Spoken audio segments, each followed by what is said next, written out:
So, ayan, pupunta po kami sa Butuan para bibili ng school supplies para sa grade 6 to grade 12 and grade 9. Bibili kami ng school supplies sa Mr. DIY.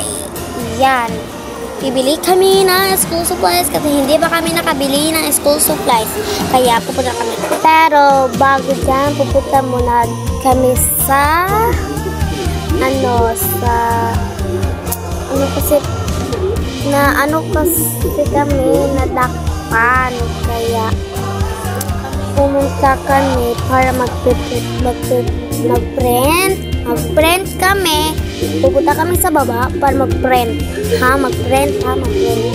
Kasi, nabayad namin yan? Basta 1,000 copy yung nabayad namin. Para wala na kami problema sa sasagyanan.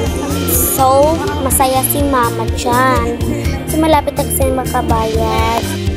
So, nagbili na kami para sa supplies ni Ate Chila. Ayan, bumili na kami dyan. Magulo yung pag-video kasi mama ang nag-video dyan Si mama nag-video yan. Si mama nag-video. Kaya magulo. Ayan, may color pa. Bibili kami ng mga supplies ko. At saka ng ate ko. Madami kami nabili dyan. Tapos, sa bag, hindi na kami bumili ng bag kasi bumili na kasi si kuya sa Shopee ng bag. Kaya, waterproof pa siya na bag. Kaya, ayan, nakapili na pala si ate. Ayan, yan yung napili niya sa eraser. Kukuha pa si madam dyan ng isa ka eraser pero binalik yung eraser na para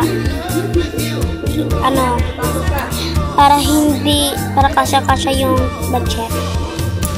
So, ayan, lakad-lakad si madam. Palakad-lakad siya. So, si ate pala dati hindi nagustuhan yung notebook. Kaya dyan siya bumili ng bagaon na notebook.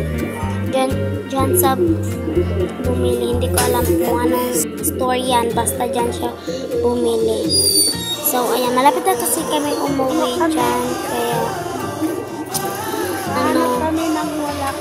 nagbibidyo na sa mama kasi malapit na po kami uuwi. So, pumunta muna kami sa dyan.